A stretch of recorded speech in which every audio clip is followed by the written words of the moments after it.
لمع اسم المدرب المغربي لحسين عموتة إلى حد كبير في الساعات الماضية، وخصوصا بعد أن قاد المنتخب الأردني إلى نهائي بطولة كأس آسيا 2023 لأول مرة بتاريخ مشاركته. وقبل ذلك استطاع عموتة أن يحقق إنجازا آخر، حيث وصل بمنتخبنا الشامل لأول مرة إلى المربع الذهبي في تاريخ البطولة الآسيوية، إثر تجاوز عقبة طاجيكستان بهدف نظيف في الدور الربع النهائي. وقدم المنتخب الأردني بطولة استثنائية حتى الآن، واستطاع الإطاحة بالمنتخب العراقي ثم الطاجيكستاني ثم الكوري، ليصل إلى نهائي البطولة المرتقب السبت المقبل. وكرر عموت إنجازا عربيا نادرا في كأس آسيا، ليصبح ثالث مدرب عربي يصل إلى نهائي كأس آسيا عبر التاريخ، بعد السعوديين خالد الزياني وناصر الجوهر. وبالرغم من سير الانتقادات التي طالت المدرب المغربي في أول أشهره مع المنتخب الشامة، إلا أنه استطاع المضي نحو كتابة التاريخ ومواصلة حلم الأردنيين في ملعب لوسير بقطر مسرح نهائي بطولة كأس آسيا 2023. سنتعرف سويا على مسيرته التدريبية للعبقري حسين عموتة وألقابه حتى الآن في هذا الفيديو على قناتكم الصادق. عموتة من مواليد 24 أكتوبر 1969 بمدينة الخميسة. خلال مسيرته الكروية شغل مركز وسط الميدان رفقة عدة أندية مغربية وعربية. بدأت مسيرة حسين عموتة التدريبية رفقة فريق مدينته الاتحاد الجمهوري الخميسات، قبل أن ينتقل لنادي فتح الرباطي، حيث قضى معه موسمين من سنة 2009 إلى سنة 2011. وفي عام 2011 عين عموتة في منصب المدير الرياضي لنادي السد القطري، قبل أن يتم تعيينه بديلا للمدرب خورخي فوساسي في عام 2012.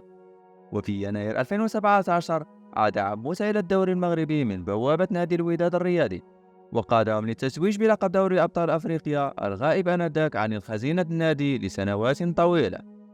في ديسمبر 2019 بدأت تجربته الجديدة كمدرب للمنتخب المغربي للمحليين، وحقق معهم بطولة أفريقيا اللاعبين المحليين سنة 2020 التي أقيمت بالكاميرون.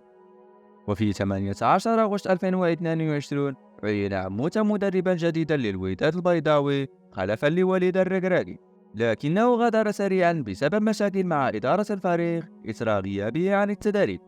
وفي تجربة أخرى قصيرة من مايو إلى يونيو 2023 قاد نادي الجيش الملكي إلى لقب الدوري المغربي، بعدما أشرف على تدريب فريق الزعيم في آخر 5 مباريات متبقية من البطولة.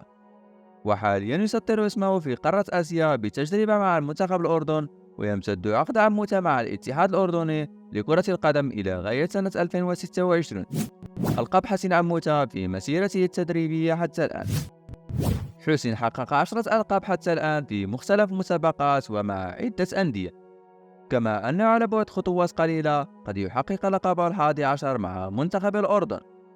عموتة تذوق طعم فرحة الألقاب عندما قاد نادي فتح الرباطي لتحقيق لقب كأس العرش سنة 2010، وبعد أشهر قليلة في نفس العام قاد نفس النادي لتحقيق لقب كأس كونفدرالية الإفريقية لأول مرة في تاريخ النادي العاصمي.